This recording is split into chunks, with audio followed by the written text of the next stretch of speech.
Good afternoon, everyone.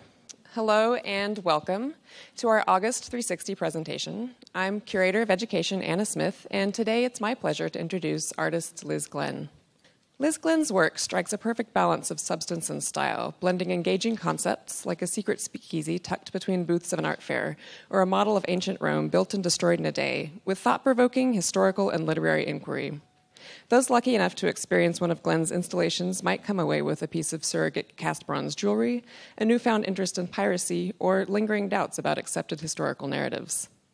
Based in Los Angeles, Liz Glynn has exhibited across the United States at venues including the Los Angeles County Museum of Art, Machine Project, Acuna Hansen Gallery, the Red Cat Lounge, and John Connolly Presents. Her work was featured in The Generational, Younger Than Jesus at the New Museum in New York City, and at the Made in Los Angeles Biennial at the Hammer Museum. She has attended residencies at O Artoteca in Milan, the Atlantic Center for the Arts, Vermont Studio Center, and Art Pace San Antonio. Glynn was awarded the California Community Foundation Emerging Artist Fellowship in 2010. She received her MFA from California Institute of the Arts and her BA from Harvard College. I know I'm looking forward to hearing from the artist herself, so please join me now in welcoming Liz Glynn. So the first participatory performance I ever did was a project called the 24-Hour Roman Reconstruction Project, or Building Rome in a Day. At the time, I was in grad school, and I was trying to make work about utopia and human possibility, and everyone would sort of say, utopia failed, that can't be done. And around the same time, the cliche, Rome wasn't built in a day, was being used politically quite a lot to talk about why we couldn't rebuild New Orleans or Afghanistan. And I decided to make this work about asking sort of a really stupid question, like what would happen if we did try? Like we wouldn't necessarily construct the entire city to full scale, but perhaps by scaling it down to something like an architectural model, it was possible. So I spent about 6 months researching the project, and the result was a piece that was first shown at Machine Project, where we proceeded 1.238 years per minute, and I would hand out these different cards with images from art history describing the different buildings that we would build. Roman architecture is typically thought to sort of embody the ideals of democracy, but interestingly, under the Roman Republic, which is what you're looking at now, they sort of only built bridges and aqueducts, and the great architecture was built under the emperors when power was consolidated and wasn't necessarily what we would think of as democratic. At the end of the piece, Rome is sacked by the Visigoths. And the Visigoths are us, and moments before, the same group of people were harmoniously building these amazing models, and a lot of people that you wouldn't necessarily think of as crafty would come in sometimes and get really involved in the building process. Later, the same people became the destructive force, and the destruction for me has always been really interesting because instead of thinking of it as something that comes from this evil political other, I like to think about the destruction as something that people take pleasure in and is very human, though moments after this, there's often a point where people think, maybe we shouldn't have destroyed it that badly. Every time it's been leveled.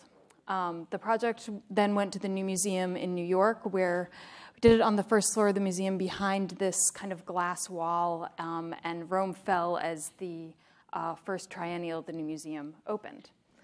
We later did it at the art house at the Jones Center before it merged with the MOA. It was the last show in that space, and I love working in Texas because when I came to do this project, initially I do a lot of email outreach with people in the community, and a lot of people would say, well, I can't come for all 24 hours, I've got to take my kid to soccer, but I'll be there for 23.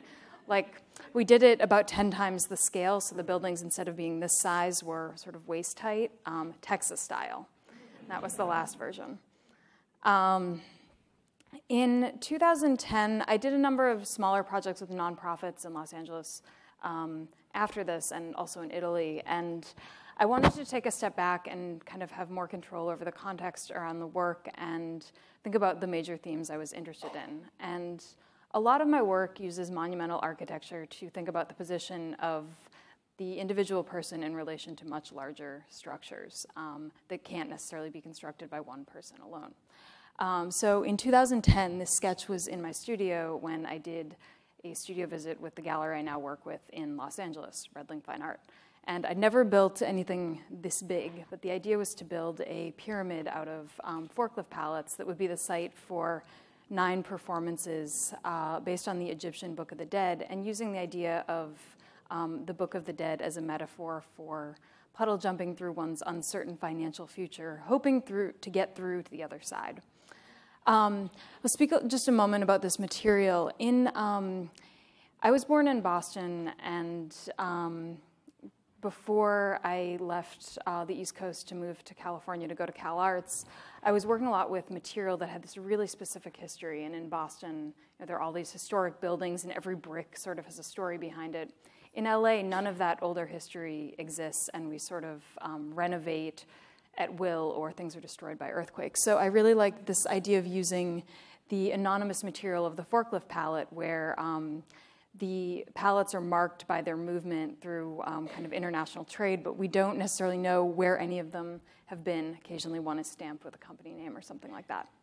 This is the inside of the pyramid, and this is the pyramid at night. A lot of the events took place at dusk, and guests were invited through a pyramid scheme through the regular postal mail. So every postcard would say, you must bring a guest, and because this was sited on a sort of precarious hillside, everyone would sign a waiver at the bottom of the hill with their address every time they came. This first performance was called Coming Forth by Day, and with the different performances, I wanted to challenge myself and put myself in a lot of positions that I was not necessarily comfortable in with the performance. So I like to think about, in this, creating the idea of a zombie class and a group of people for whom their situation, coming out of art school or anything with, in 2008, at the time of the financial crisis, the people having student loans and trying to figure out how they would succeed in the world. And so people were, this group of 9 sleepers gathered inside the pyramid and shared their irrational fears.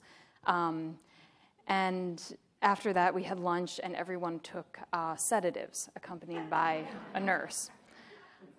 I've never taken sedatives before. I went and got a prescription for them, and we had a friend who was a registered nurse who came and assessed everyone's suitability and dosage, who stayed with us while we slept through the afternoon. At dusk, a group of wakers, each selected by the sleepers, came about half a mile away and hiked down a hill, and then they opened the door to the pyramid and would read back people's irrational fears in the negative. So the irrational fears ranged from, I'm afraid of the bacteria from edible arrangements, to I'm afraid of dying of cancer, going crazy, and everything else. There was also a group of drinkers that observed the ceremony. At the height of the project, often we would offer people a sort of schedule of events for the evening, and if there was a specific piece of contextual information, it would be included there. So mummification in ancient Egypt was only used publicly in times of a succession crisis, and instead of having this idea of the single pharaoh, or I taking on that position, I wanted to replace the single pharaoh with a collective. So again, 9 people were brought in, and the performance was called Unloosing the Body, Eating Cakes, Drinking Ale, and Living in the Land of the Sun, which I took to be Las Vegas. We'll get there in a second. At this point, it took us about an hour to unravel from this pile, and then I made 9 different kinds of sort of Persian cakes that were then hand-fed to the audience. And afterwards, the financial theme for the night was gambling with other people's money. So we played blackjack and traded money, and at dawn there was a performance, sort of ambient music that came up with the sunlight. I went to college with a guy that worked for Madoff and Associates, and I had met him again the New Year's after Madoff was indicted, and was told, just don't ask him about his job. Of course I did. He was kept on by the firm after to sort of help them figure out what was going on with the books, and he sort of insists that he's never did anything wrong, was on the good floor. So the performance was called On Not Seeing Corruption, and the audience is blindfolded, and as I'm role-playing an interview with this gentleman, a 6-foot-long boa constrictor is passed through the audience as we start talking about corruption. I am terrified of snakes, even snakes that are this long. So for me, this was very difficult, but I found a snake handler who was actually interested in my fear of the snakes and willing to lend us his pet boa. And he kind of navigated the boa through the audience. In the final performance, the monument came down in a fireman-style carrying line. This project was all done off-site and independently with the gallery, so we didn't have any foundation support or anything like that. This is to say that we're doing it without building permits or something like that. I did consult a structural engineer, but I was sort of scared the whole time of like what would happen if someone decided it had to go. During this performance, both the fire department showed up, not to tell us that the structure was a problem, but tell us we needed to barbecue. We couldn't barbecue the way we had constructed our barbecue pit, and that we needed to move the cooking inside. And the police came during this performance and thought, oh God, what are the police doing here? And someone said, well, they're eating barbecue. And the police had come to show their friends, their fellow officer, this cool thing he found on the hill while he was busting someone in the neighborhood. So that was the end. I make a lot of sculptural work on a smaller scale, and I'm really interested in the ways that objects change over time, the way that some things are left under the ground for many years and then suddenly become valuable. These are the California surrogates for the Getty, which are copies of 40 objects which the Getty was forced to return to Italy as part of a cultural property agreement. They're made of trash and materials that are used to duplicate sculpture, so red casting wax used in bronze, and this set of them have plaster on them. This is the Morgantina silver hoard, which the Metropolitan Museum in New York returned to Italy. And this is the group of the works installed at Paul Cooper Gallery in New York. This object is based on the Euphroneus crater, which was the first object ever to go above $1 million at auction, the first piece of classical sculpture. And what's interesting about this is this particular object became emblematic of the battles around cultural property, and I've read this account where a number of the curators would go to visit it knowing that the provenance made the export of the piece questionable, but they would go and talk about falling in love with the object, and that they would catch sight of it and have these long lunches in the Italian countryside sort of celebrating the beauty of this one piece, and sort of all judgment around the ethics or legal situation around the object kind of ceased to matter. This is actually how I came to make these works, in that I was flipping through an art news at some point when I was in grad school and saw this ancient gold funerary wreath. And I just thought, what is that? I want that. And other people did too. It was returned from the Getty to Greece. So, but I'm interested in maybe the pieces are less a commentary on what we should or shouldn't do and where these pieces should ultimately live, but kind of the desires that circulate around these objects. Speaking of the objects in motion, I wanted to take this idea of the surrogate and activate it through the idea of travel and physical motion, and became interested in, I traveled to Berlin on several occasions before this, and became interested in the amateur archaeologist Heinrich Schliemann, who notoriously discovered the gold of Troy. Schliemann was a successful American businessman who developed an interest in archaeology and wrote quite a lot about wanting to find the Troad and wanting to prove that Homer's Iliad historically happened, which is impossible because it's a poem.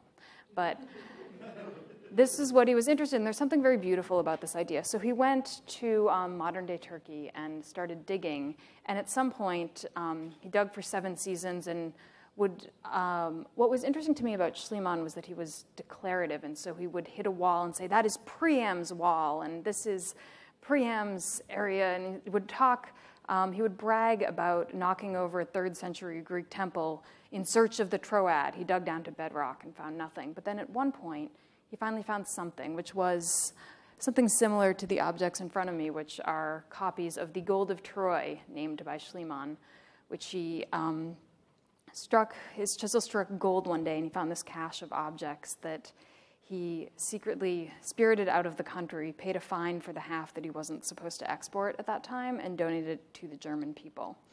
I'm standing in the Neues Museum in Germany, and those are not the real pieces of the Gold of Troy. They're actually copies, which the Germans now display because during World War II, the real gold was taken by the Russians. And someone in the 90s at some point approached the curator of the Pushkin Museum and said, I think you have the Gold of Troy. And they said, yes, it's been in the basement for 50 years. Then they later displayed it. There's a big battle about it. But what is it? So I recreated 2 sets of the objects, one in paper mache, and then I returned them to the original site in Troy and shot a video of me traveling with the objects in a canvas bag sort of through Berlin into the Neues Museum, past Schliemann's display cases, and then they were returned. There's another set that is made of gold-plated bronze to match the golden, the papier-mâché version. So they're displayed similar to the new museum, but on these double-sided display cases where you could almost reach in and grab them. And these were presented at a show at Pitzer College, which is a university museum outside of California. In California, sorry. At the same time, I became interested in this idea of sort of anonymous war, the mythology around war. And we were traveling up the Greek coast of Turkey, and I had a friend that came with me. The whole show was sort of made around the economy of my suitcase and us moving around with these small objects. And I shot this video where I took the most violent fragments of text from the Iliad. I'm standing in front of the Strait, which is the Dardanelles, where the Trojan War was supposedly fought, but in front of me is the World War I simile at Gallipoli. So this idea of these infinite cycles of war. And in the video, I toss all of these banners, which are the most violent fragments of text from Homer's Iliad. They all just sort of fall into the water.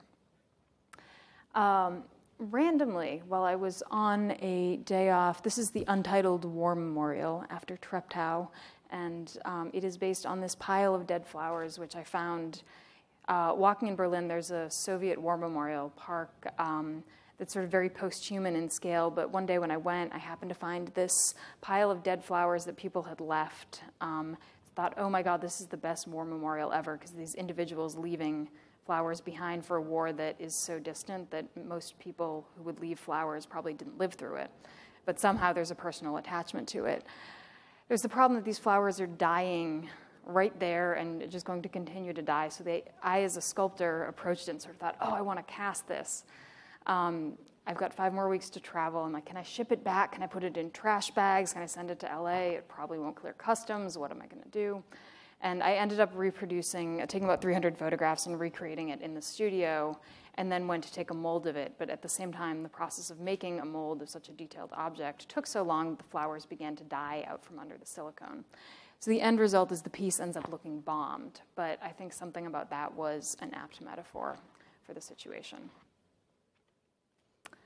In 2011, I was invited by MoCA, the Museum of Contemporary Art Los Angeles, to do a project as part of their engagement party series.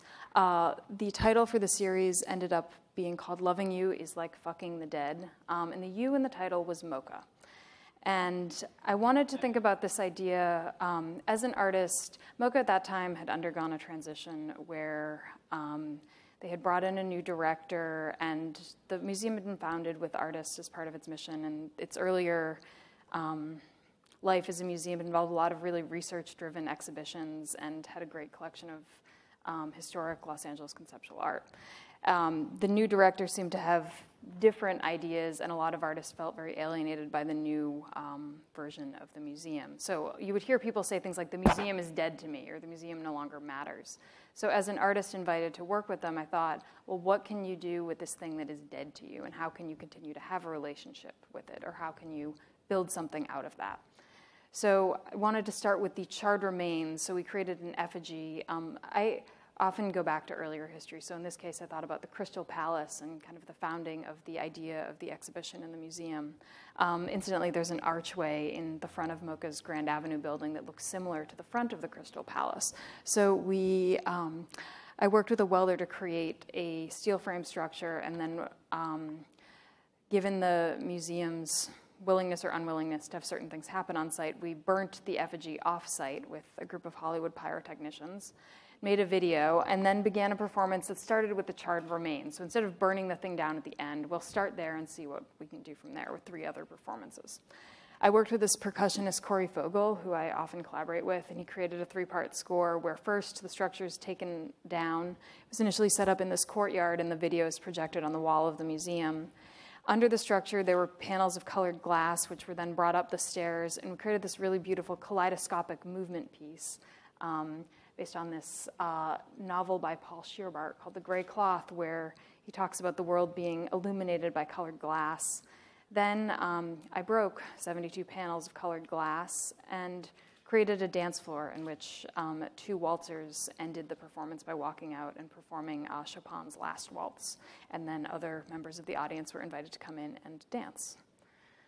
The second performance was a much clearer structure. It was a blindfolded tour of the museum entitled Like a Patient Etherized Upon a Table, a line from T.S. Eliot, or Mocha Goes Dark, in reference to the 9 months that the Geffen Contemporary was closed due to budget issues. Guests were led, I would lead each pair of people in. You'd either hold hands with a stranger or someone you brought. And everyone was blindfolded, and you had to navigate to the sound of the security guards jangling keys. And when you got within about sort of face distance, they would whisper in your ear a line of modernist poetry about crisis and loss. But it's sort of the opposite of your normal art museum viewing experience, where it's kind of like, don't worry that you're hungry, like move slowly, pay attention only to the thing in front of you, and don't think about kind of how you feel or anything else going on outside. Sort of everything that was repressed kind of came out because you couldn't rely on the visual navigation. And it was sort of this meditation on this question of kind of how long is the life of the institution, how long is my life, what is the relationship between these two?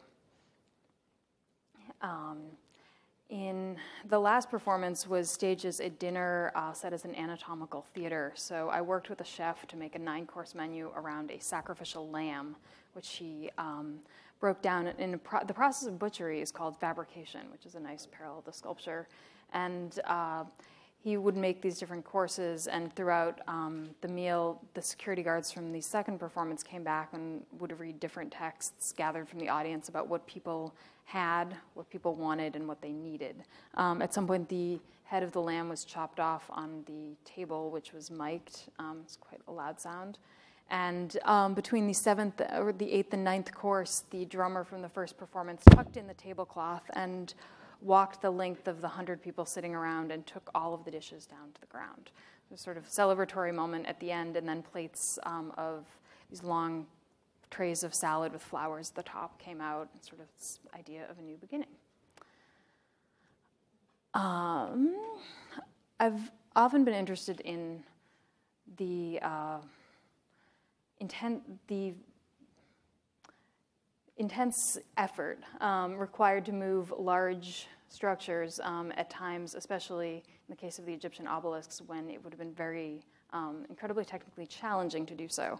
So at the De Cordova Museum and Sculpture Park in Massachusetts, I created 2 obelisks based on the Cleopatra's Needles in New York and London, which were originally removed from Egypt, and one of them actually sank in the Bay of Alexandria and then was recovered at a time when obelisks were sort of a fashion, and for a city to be a cosmopolitan city, London and Paris had one. New York had to get an obelisk.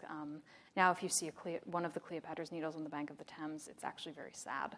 But I think of these objects as sort of large props for performance, and when we installed them at the De Cordova, I worked with a team of volunteers, and we used pulleys, and the obelisks are brought upright through human labor. In the context of Performa in 2011, one of the themes was Russian constructivism and the performance of architecture. Back even when I was doing the 24-hour Roman reconstruction piece, I was interested in the architect Buckminster Fuller.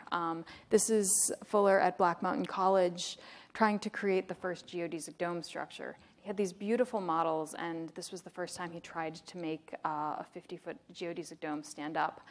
Black Mountain College was this sort of hub of seminal members of the New York avant-garde, but at the time it was the B-team faculty. So the B-team faculty was John Cage, Merce Cunningham, Robert Rauschenberg, but they were all at sort of a point of being down on their luck. They ordered a grade of Venetian blind slatting, which is what this material is, lower than what Buckminster Fuller want. And when he saw them lay it out, he said, oh, this isn't going to work, but we're going to try it anyway. And he worked with this group of students, and Elaine de Kooning was present at the time. I think she's standing next to Fuller in the top photo, though you can't see her. They couldn't make it stand up, but with the input of one of Fuller's students the next summer, Kenneth Nelson helped him figure out a principle that would allow the piece to sort of snap together. I recreated this architecture on 3 sites in New York, including New York's Times Square, and I worked with a group of dancers who were trained in contact improvisation, because I wanted the attempt, this is one of the first times I've rehearsed anything, but I wanted the attempt to look believable and that, like, it could happen. So they laid out this very slow geometry in the context of this hyper-mediated, very capitalist architecture, and slowly tried to make the thing stand up. The piece lasts about 45 minutes, and at the end, it just sort of collapses into a tangle. The final version of the piece was at One New York Plaza at the tip of Manhattan, and I asked people to come in at the end, and we created the necklace dome, which is something you still see on playgrounds today, but that was the dome that Fuller was able to realize successfully the next summer with his students' help. Around the same time, I was invited to do something at the only Corbusier building in the United States, the Carpenter Center.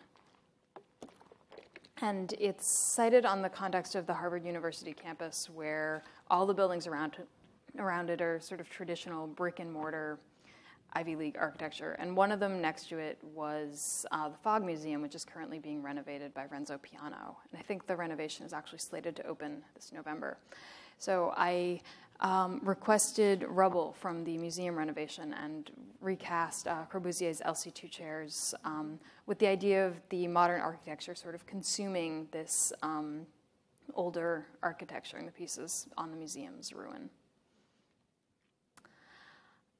In Los Angeles in 2012, the Getty Research Institute initiated a project called Pacific Standard Time, which you may have heard of, that was charged with the idea of canonizing Southern California artists.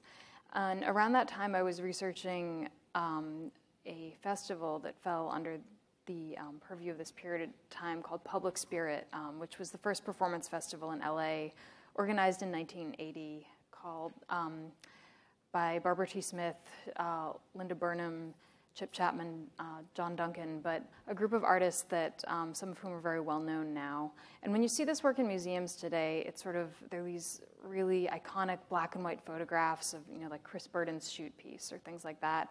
But when I was looking through the correspondence of this archive, it felt so much like the way my friends in Los Angeles at that time were organizing things, sort of, come, we don't have any money, you're gonna have to figure out your own tech, you're on your own, we're really excited you're doing it. And go back through and look at these now sort of very famous artists replying to the proposal sheet. You know, what's your project? Suzanne Lacy, I don't know. Alan Capra writing this beautifully scripted description of exactly what he's going to do, and then getting lost when he goes to execute the performance. So I wanted to kind of recapture this more anarchic spirit around these works that museums were showing in a different context at the same time. So we created an 11-night performance series called The Black Box, which was completely anonymous. So instead of, there were business cards we distributed that looked like this that said The Black Box, where anything can and will happen anonymously. It is also a bar. So I programmed 11 nights of programming with some of the artists from the original festival and also younger artists. And we had access to a 5,000 square foot warehouse, and I created an installation based on the original festival's venues. So there was a bar. I made 100 ceramic mugs so that all of the artists could drink for free throughout the run of the project. And that would hopefully get them to come a little farther west in LA than they were used to driving. Each night I would post a chalkboard with whoever was performing. Barbara T. Smith and Paul McCarthy spoke one night. Matteo Tonat did a piece where he flipped over on these eggs and sort of activated a number of objects. And I encouraged all the artists that I was working with. I think of my role in a situation like this as sort of setting up the architecture for the event and then stepping away. So whatever happens on the night happens. And I don't try to direct it or script it or tell someone to do this piece versus that. I completely cede all control once it begins. So a collective called the Sunday Skag. And there was one artist, a lot of what I was working from was an old magazine called High Performance had done a catalog of the original exhibition. There was one work they left out of the catalog, and I got really interested in this. Why? And there was this one artist whose name would come up when I spoke with the older artists about the original festival, and it was John Duncan. And John Duncan had done a piece at a time of great emotional distress where he had gone to Tijuana and had intercourse with a corpse in Tijuana and recorded the sound and then played it back to his friends in a dark warehouse. His friends thought that this was a sign of him really being in a bad place emotionally, but also that he was looking for attention. And the only way they could respond was to never talk about it again. And John Duncan left LA, people left the piece out of the catalog, and he was sort of erased from the history. I don't necessarily think the piece is good, but I think it's worth considering what happened and this idea of this thing disappearing. So I invited John Duncan to come back and to do a piece for the Black Box, which made me very nervous. He's developed a career in Europe as a sound artist, and that was fine, and this is John performing a sound piece, but we also had a small room upstairs for only 9 people to do much more intimate performances. And John wanted to do something, and he wouldn't tell me what it was. I thought, oh no. And finally I was meeting with Barbara T. Smith the days before, and she said, well, just ask him, you're responsible. I said, oh, okay, I can ask him. And so I asked him on the day, and it turned out to be something actually much more benign than one would expect given his earlier work. So everything went well, but it was this really interesting interaction between him and the younger artist and sort of talking about what had happened, sort of very sorry about the ramifications of the earlier performance now. And coincidentally, the original performance was called Blind Date, and the same night, this artist, Karen Edelman, got up first on the piano and then sang Etta James's song, I'd Rather Go Blind, completely a cappella to a room of about 500 people and just silenced the room. But the synchronicity between the lyrics and Duncan's work was kind of amazing. So I'm also interested in an ongoing way in questions of cultural value and how we assign value. And the gallery I work with in LA had moved into a new space adjacent to a pawn shop, and you may have seen the proliferation of businesses in the cash for gold industry.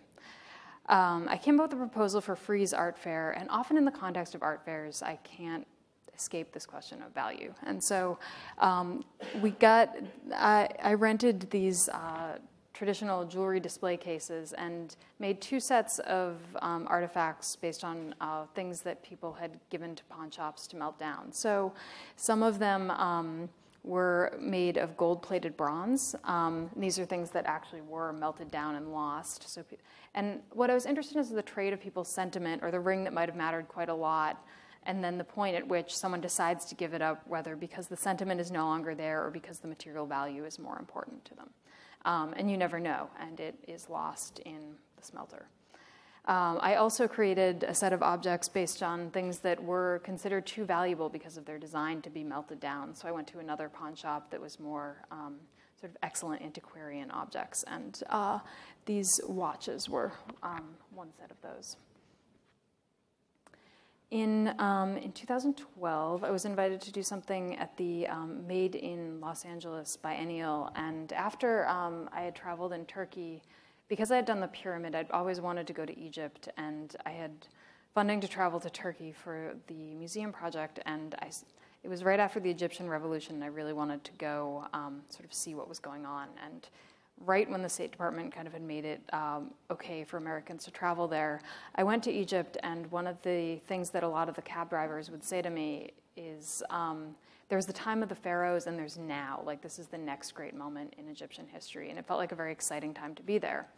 So I wanted to make a piece kind of thinking also about what's represented of contemporary Egypt, especially at that time. I think a lot of Egyptian artists since then have gotten more exposure, but at that time you'd only see ancient Egypt in American museums. You would never see any representations of what was happening in Egypt right now.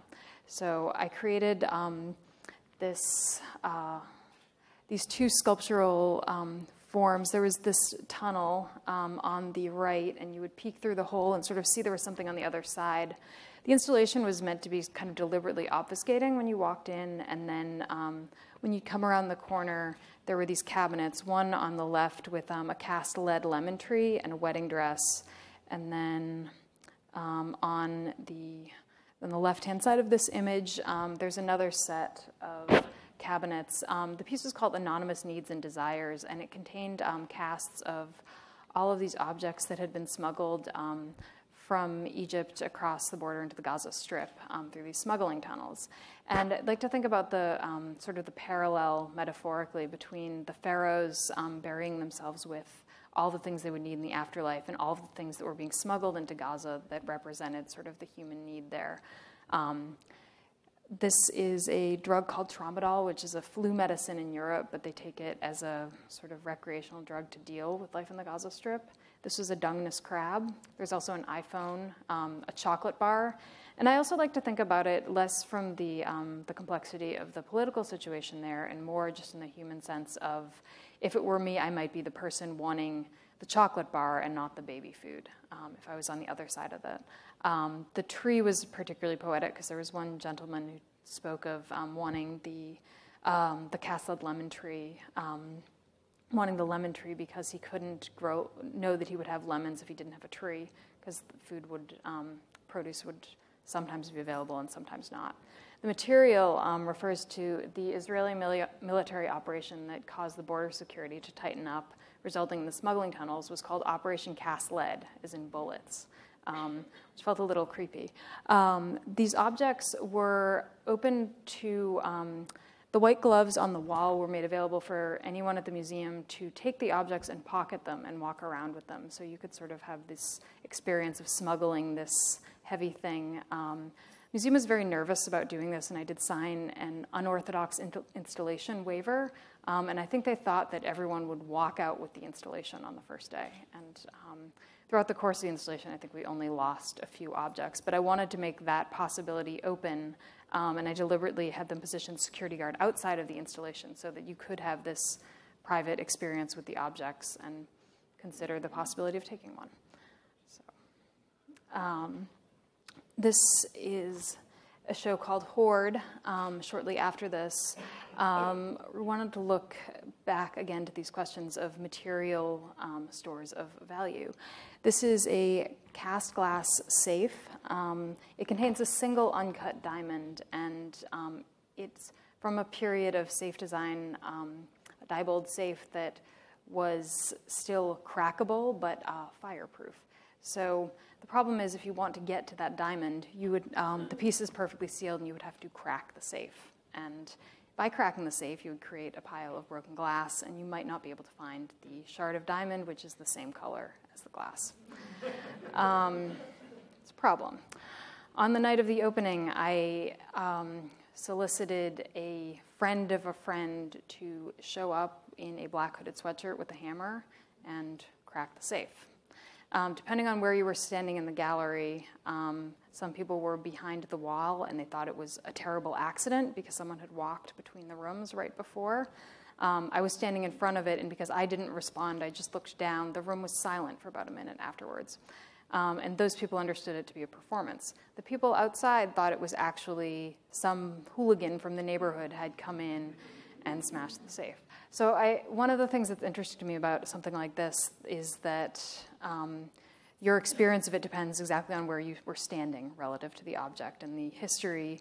I don't show it. I did have a security camera trained on it, and the security camera software failed at the time of the break. So I tend away from video documentation because I think I'm actually more interested in these stories that circulate later on. There are two more that exist with the potential of a performance built into them. So we'll see. There was also this piece adjacent to it called Breach, which was 134 cast plaster safe deposit boxes, each one with a hole in them, based on a bank robbery that happened in Buenos Aires, where someone had came in a move similar to the movie The Bank Job, in a time when people in Argentina were putting a lot of cash in their safe deposit boxes. I wanted to make a piece about the contents of the safe deposit boxes, but there's no record of it.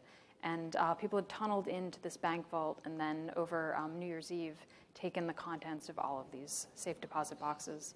No one knows what was in them. So it's sort of a monument to this unknown loss. I also created a set of ceramic hoards.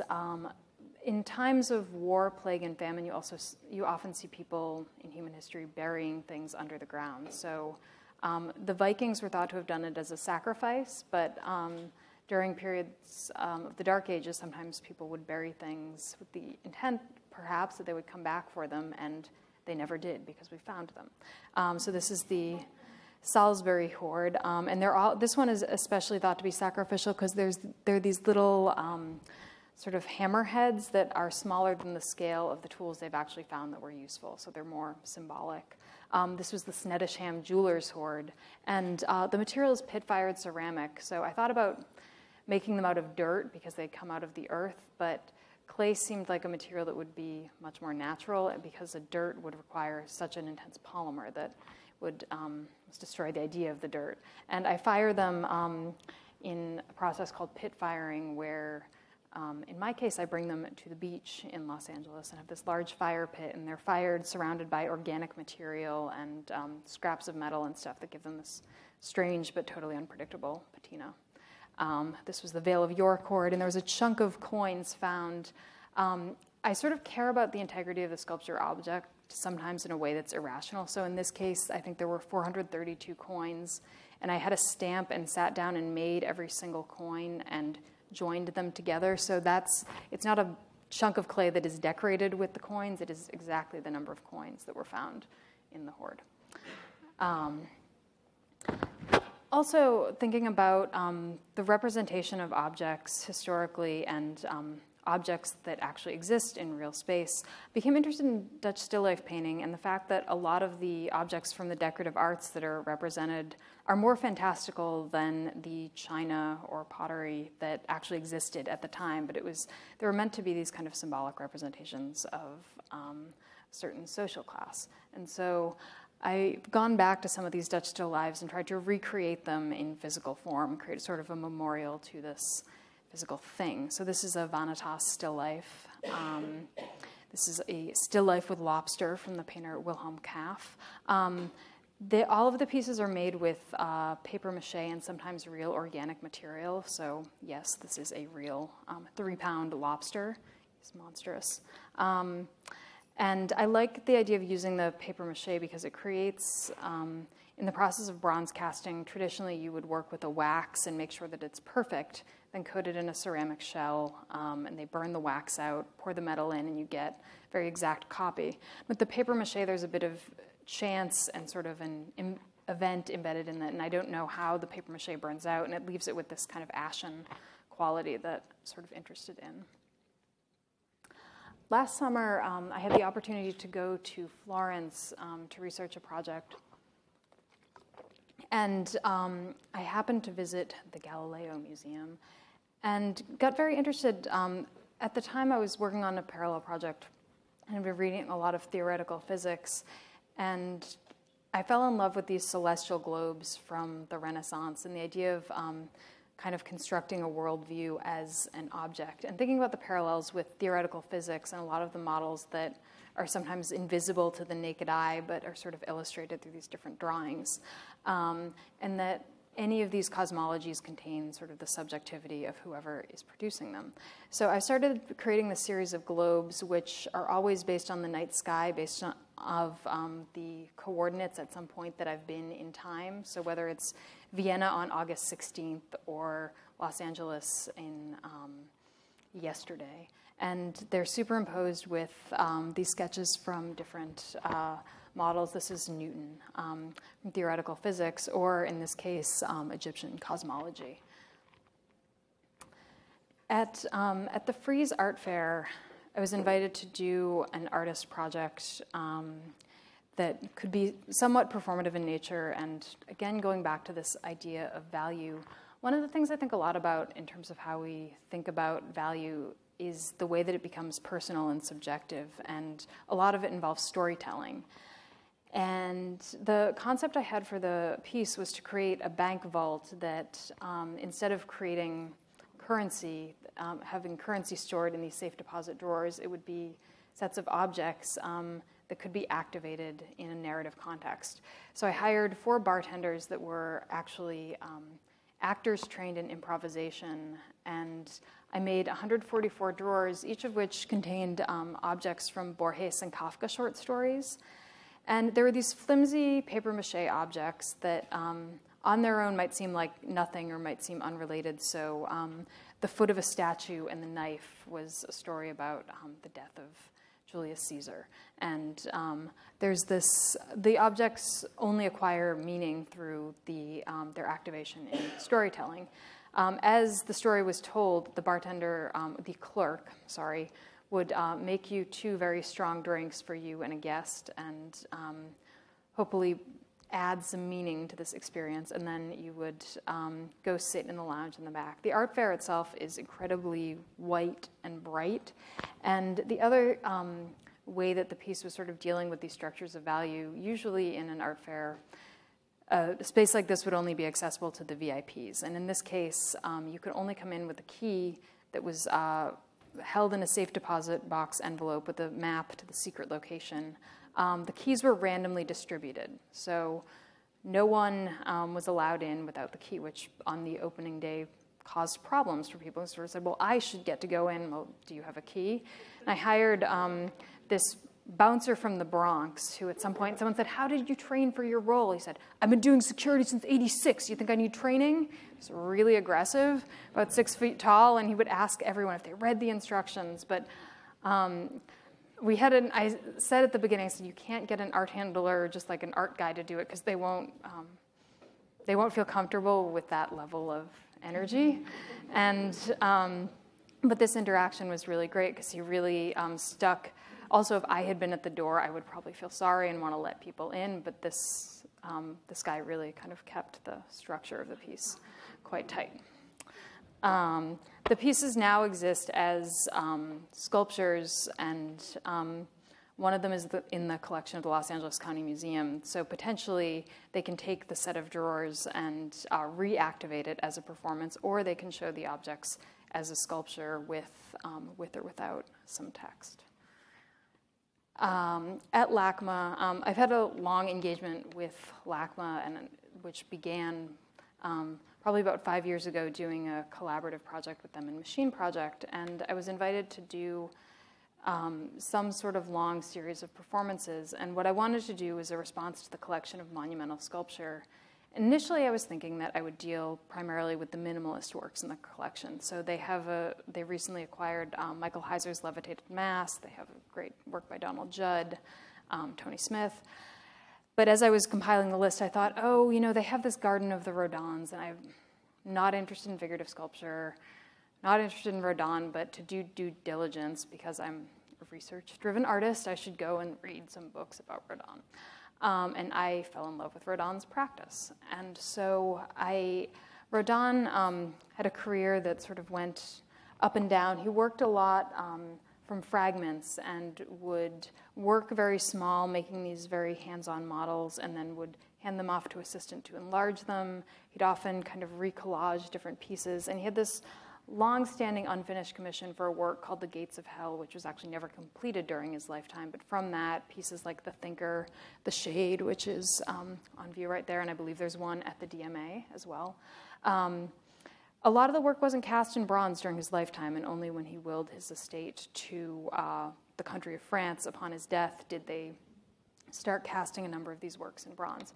But anyway, he was much more process-oriented, much more modern than we realize, and I think only getting up to the surface of the works and seeing kind of the hand in them and to leave all this evidence of sculptural process, could you understand what he was trying to do? Because usually when I walk through, I sort of go, oh, figurative sculpture. If you look at it next to other figurative sculpture of the time, it's very different. So through a long process of negotiation, I think one of the public misconceptions about artists in museums is there's a list of rules, and you can go to the museum and say, can I do this? And they can consult the list and say, well, policy says no, or policy says yes. It's not how it works at all. I wanted to take molds off of the Rodin sculptures in the collection, in part because they're posthumous cast after Rodin's death. They're cast in 1965, and the patina was changed, and a lot of people, art historians, will argue they're not as valuable as a lifetime cast because Rodin himself manipulated the surface of the ones made during his lifetime and had a lot of control over the patina. The only way you can affect the sculpture taking a silicone mold of it is you might slightly shift the patina, though no one knows. If the patina is inauthentic, then it might not matter. I worked with LACMA's department after it was a long process of approval that went sort of first to the conservation department, which said no, unless the museum director says yes. Then they said sort of, no, you could do laser profilometry, but the only people that have that equipment are the Getty, and you probably couldn't borrow it. But like if you don't touch it and you created these, if you did this laser thing, we would be okay with that. Then we went to the museum director and said, yes, but you do need to get approval from the curator of European art. So Jose Luis Blondet, the curator at LACMA I've been working with, is great at explaining these things, and he went to the curator armed with these articles about the posthumous Rodins, and to the surprise of the conservation department, he said yes.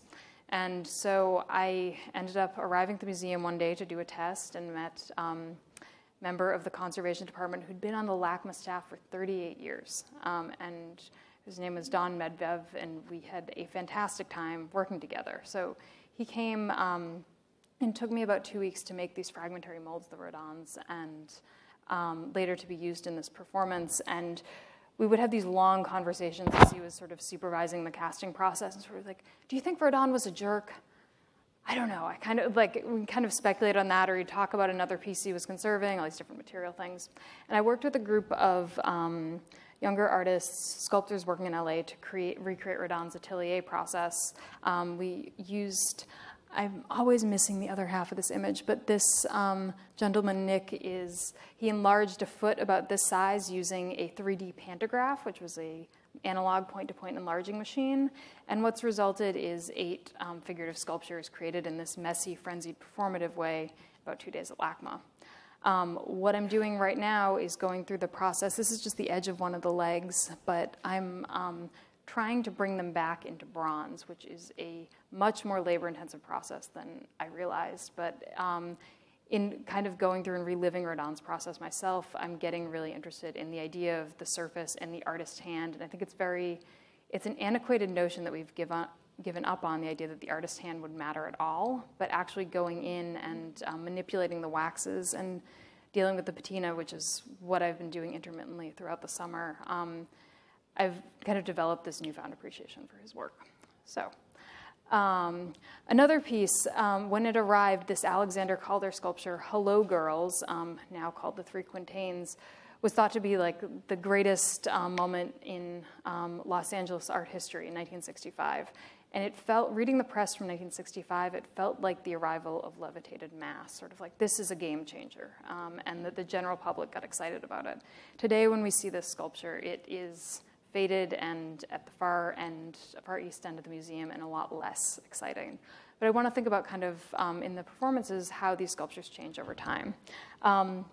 The girls in the title, Hello Girls, were the women of the Art Museum Council that were involved in commissioning the piece. And LACMA saved all of the correspondence from the commissioning of the work, and I invited docents from the LACMA's current docent council to perform the role of the girls, and they would write these long letters to Calder. Calder slept on the couch of the head of the Art Museum Council and asked if there was another couch for his blacksmith, Chippy Termino, who was Italian and quite small.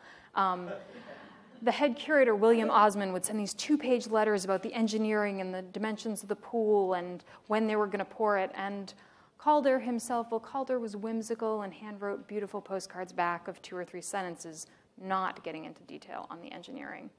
I recreated the piece as a ballet mécanique in the Bing Theater, in which people read directly from these historic texts, and then I got 3 dancers and a group of art handlers who doubled as the jets, the water jets in the sculpture, who would spit water at the sculptures. When we first were rehearsing the piece, I said, move the dancers like they're a really expensive sculpture. They're the pedestal. And incidentally, the pedestal is the only thing original in the Calder work that remains. Everything else has had to be remade. And when we first did it, they said, well, that's not how we move a pedestal. I was working with a dance choreographer, which tried to describe like a lovely shoulder way of holding up the arms. And they said, no, that's not how we'll do it. So they ended up tabletopping the dancers and carrying them in sideways by their feet, the way they'd handle a pedestal. The Calder work, we go through 5 cycles of installation, which become increasingly comic, and people just sort of started laughing. At one point, the sculpture is restrained for 5 years because for the high winds, the arms were flying off of it and potentially injuring people. The piece rusted, and at one point, there's a newspaper article that says, whoops, there goes the Calder. And it apparently looked like it had been in a plane crash after being reinstalled at Art Center. And a high windstorm essentially toppled the piece. But after another round of painstaking conservation, the piece has been reinstalled. The last memo of the piece being distressed was in 2012. So I like to think about this as an artist because you think you finish the work and let go of it and it's done, but it's far from done, and there's so much labor, as many of you at the Nasher must know, that goes into maintaining, caring for, and continuing to allow these things to live. There are 5 performances in the cycle. I don't want to go into great detail on all of them, but the next work dealt with Richard Serra's work. This is Inverted House of Cards, a work that LACMA usually will not show because it's propped and they're in a seismic zone. The piece is erected with 12 men going 1, 2, 3, tilt. Do we have it? Okay, back off. They have to lift each of those plates, which are about a ton each, and you lose people as you're going around the circle. I watched them do this installation, which I originally asked the preparators to do as a performance, and they said, no, we're not performers. So I recorded the sound of them doing the installation, which we later played back in the gallery. And I wanted to contrast this with the weight contained in these 2 dump trucks is the weight of one panel of the other Serra work in the collection, Sequence. And I invited people from the audience to carry, following the trajectory that the Serra had to move to be installed, the weight of the Serra and see how many people it would take could we move one plate of it. We moved about 4,000 pounds of sand, but we did not get close to the weight in an afternoon of moving the weight of 1/10 of the larger Serra sculpture. So thinking about the relationship to the body and the relationship to what moves these sculptures and what does it take to move them. 4th performance dealt with Tony Smith's large geometric sculpture Smoke, which was originally made in plywood for the Corcoran Museum. Smith had written a manifesto called The Organic Pattern of Life in America, and I wanted to kind of re-inject this idea of the organic and the modular into the piece. So I worked with a group of people, and we dissected a plywood version of the sculpture under the existing sculpture, and then kind of reconfigured the pieces.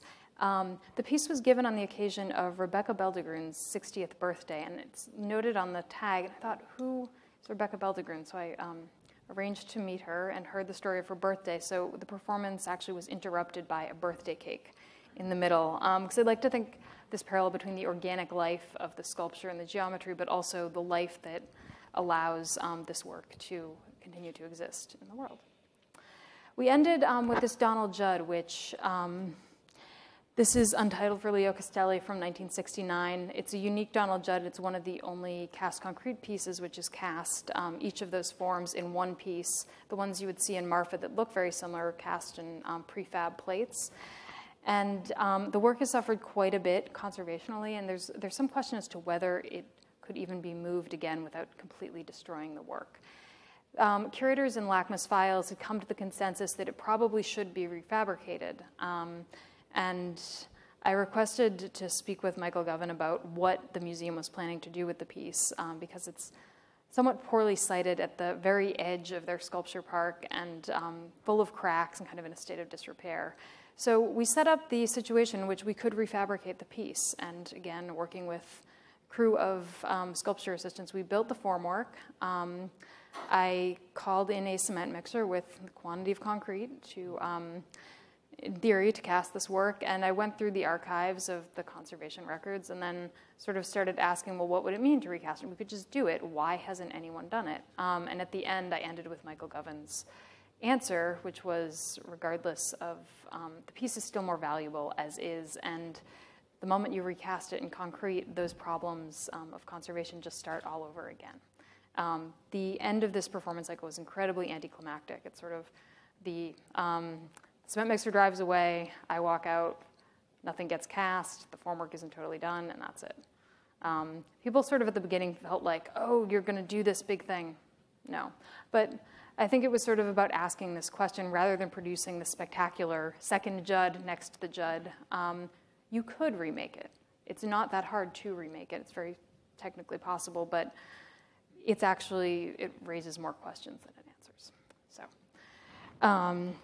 this is a show from last January at Paula Cooper Gallery called On the Possibility of Salvage. And thinking again about objects in motion, this is the hull of a sculptural version of the hull of a British smuggling cutter used to evade the British Navy. The back of it is sort of burnt out in a sense, and sometimes these ships would be looted and lit ablaze. I suspended the ship in the middle of the room, and I invited 4 opera singers to activate the ship on the night of the opening. The idea was to create sort of a siren song in reverse, so rather than the ship being drawn to these tantalizing women that would cause the ship to crash on the rocks, the women came from 4 cardinal points as much as possible with the New York ferry system, took a ferry across the river from Jersey, Brooklyn, Staten Island. There were 4 of them, and each was humming the whole time on the ferry, sort of wearing this cloak, and on that night it began to rain. So by the time they got to the gallery, they were sort of completely drenched. And then they surrounded the ship. Once the 4th person had arrived, they kind of converged upon the ship and sang the siren song with the idea of them being drawn to the object rather than them luring the object to its destruction. So it was an interesting collaboration with the opera singers because opera singers like direction, and if you haven't noticed, I don't like to give it. I'm interested in the structure, sort of not, and with this performance, there was no possibility that we would know who came in what order, and I was interested in that, so I had to work with them. There were several points when I think they almost quit, but to convince them that they could converge, and 2 of them were singing dramatic arias, one from La Forza del Destino, one from Wagner, and then the other one was singing a ransom letter from the Somali pirates, contemporary letter, and another a list of things looted by the pirates.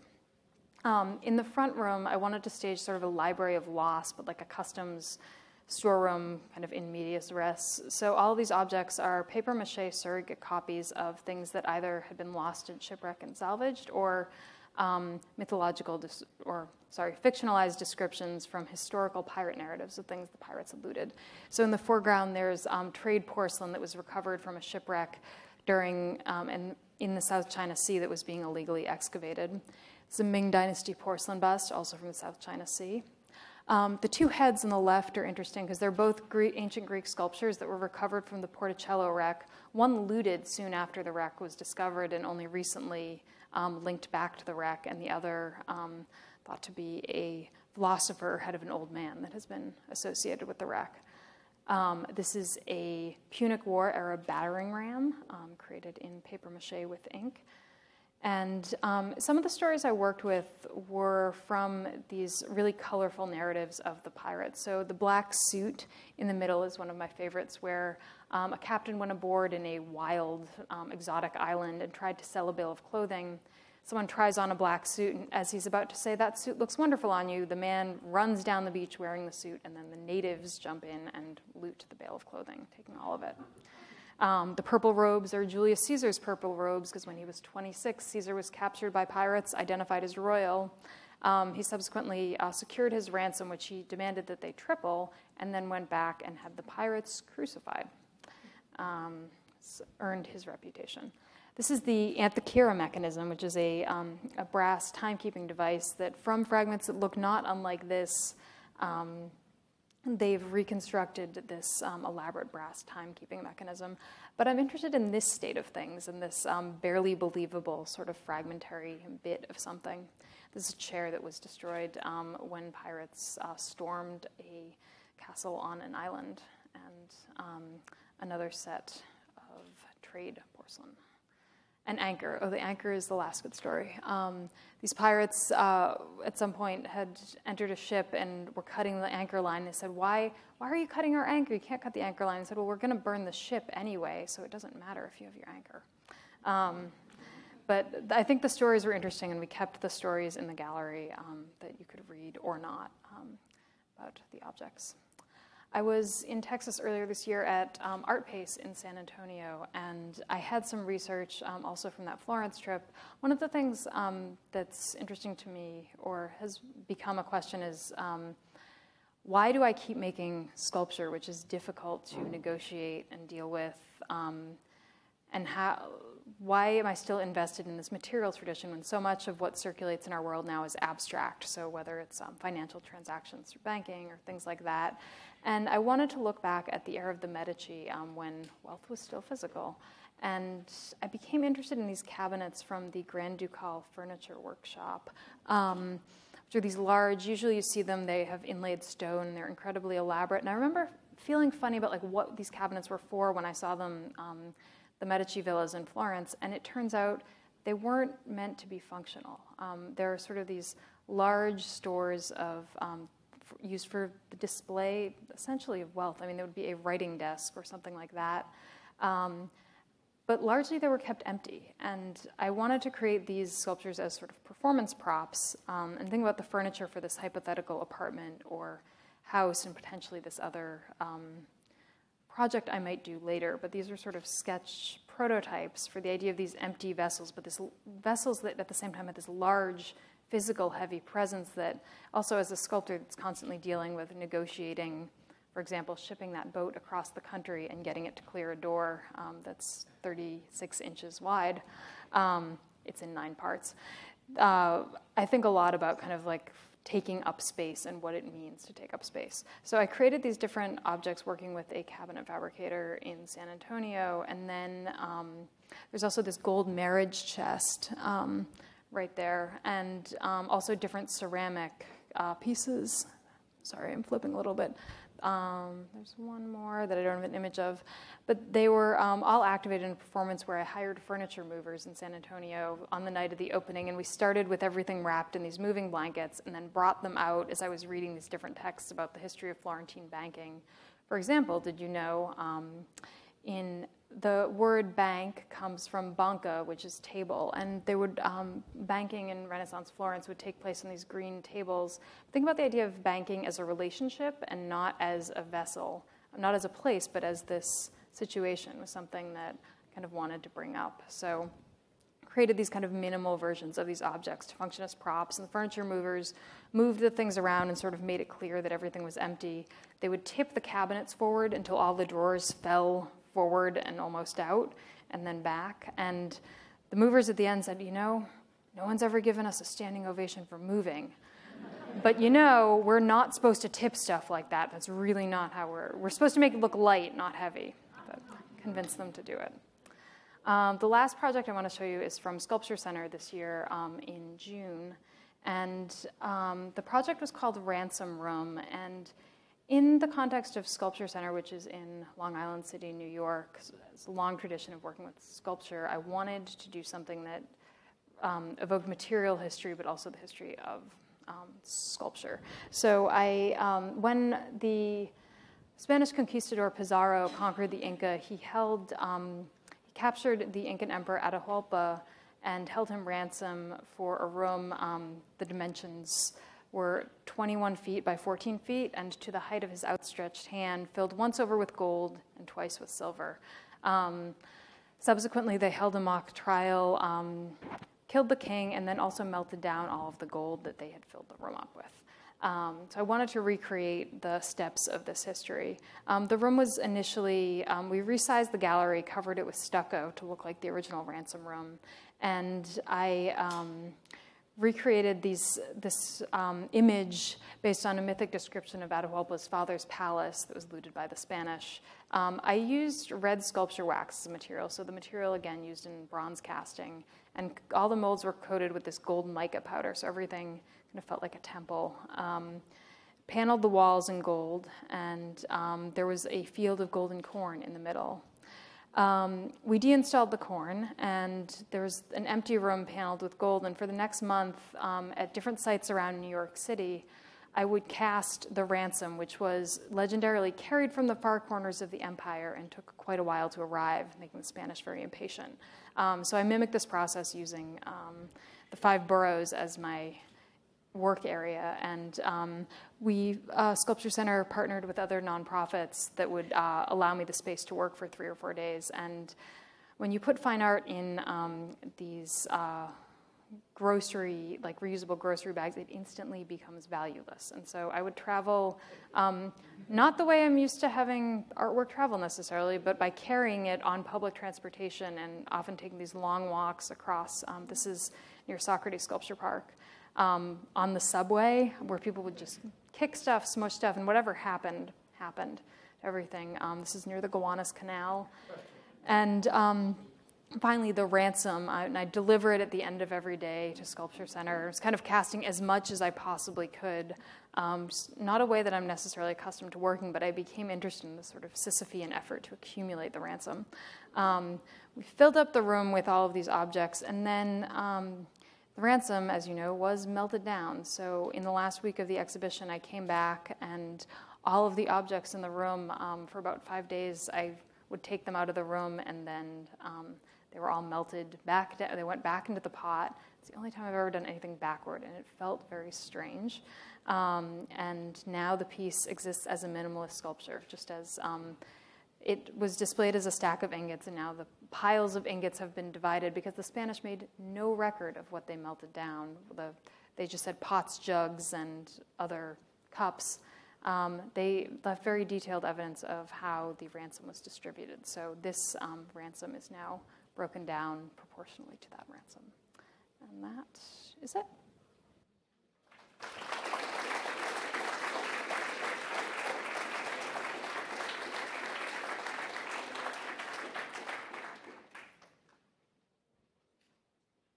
Questions? What's the drive your usage of recycled wood in particular, opposed to perhaps using fresh wood? I think I'm interested in things that have had a life before and might have a different life afterwards. So generally with the recycled materials, it's always about something having a past or having a source.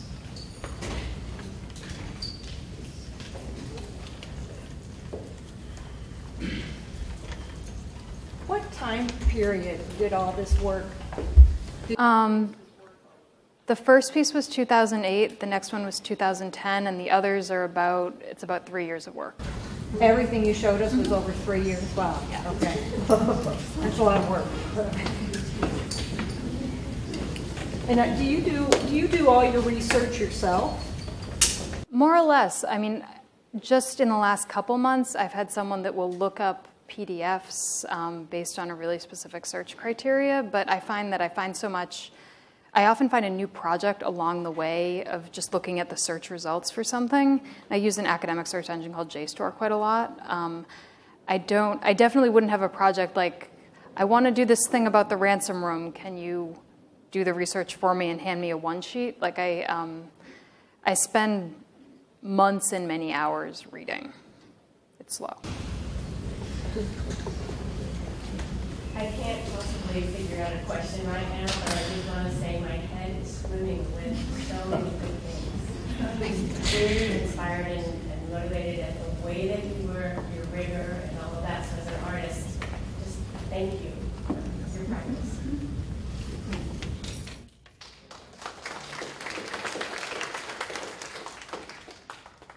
How do you get funded to do this aside from getting volunteers to help you? It's a mix. I mean, with all of the sculptural work, I work with paid assistants. Some of the work or the work that's produced through the institutional projects are sold. I work with a gallery in New York, Paula Cooper Gallery, and Red Link Fine Art in Los Angeles. So Occasionally I get grants, and some of the institutional projects have a budget attached, but usually there's some supplement through sales of the artworks that existed prior to that.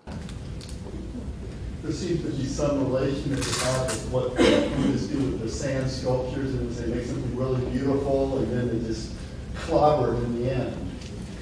Yeah, I'm really interested in